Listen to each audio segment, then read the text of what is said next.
Hi friends, welcome back to our channel. அன்னைக்கு கோதுமையை வச்சு ஒரு கிச்சடி எப்படி பண்ணோன்னு பார்த்தோம்.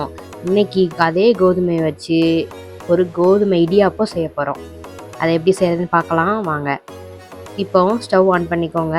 இப்போ ஒரு பேனில் 1 கப் கோதுமை மாவு அதை உள்ளே தட்டி நல்லா வறுத்து எடுத்து வச்சுக்கலாம்.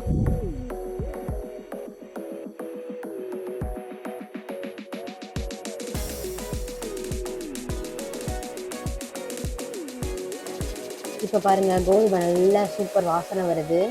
இந்த வாசனை வந்தனையும் கொஞ்சம் கொஞ்சமாக ஹாட் வாட்டர் ஊற்றி மிக்ஸ் பண்ணி விட்டுக்கிட்டே இருங்க.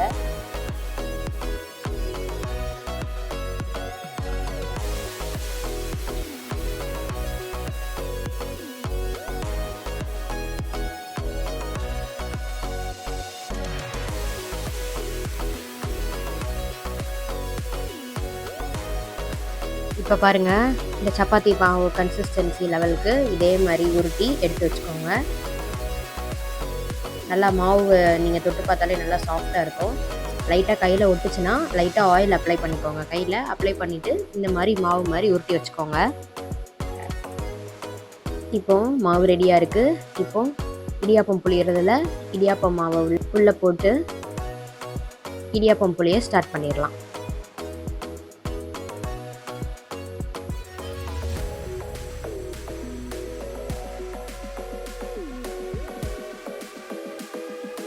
இப்போ எல்லாம் முடிஞ்சிருச்சு. இப்போ இட்லி பாட்டில் வச்சு அவிச்சு எடுத்துட வேண்டியதுதான். இப்போ பாருங்கள், இடியாப்பம் எல்லாம் ரெடி ஆயிடுச்சு. இட்லி பாட்டில் அவிச்சு எடுத்து வந்தாச்சு.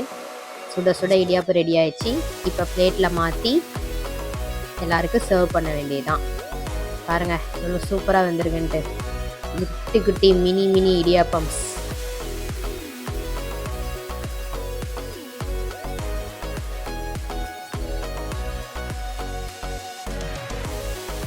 மினி இடியாப்பம் ரெடி ஆயாச்சு. இப்போ தேங்காய் பால் ஊற்றி எல்லாரும் சாப்பிட வேண்டியதுதான்.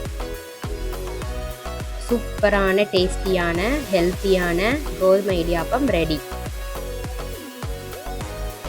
To serve.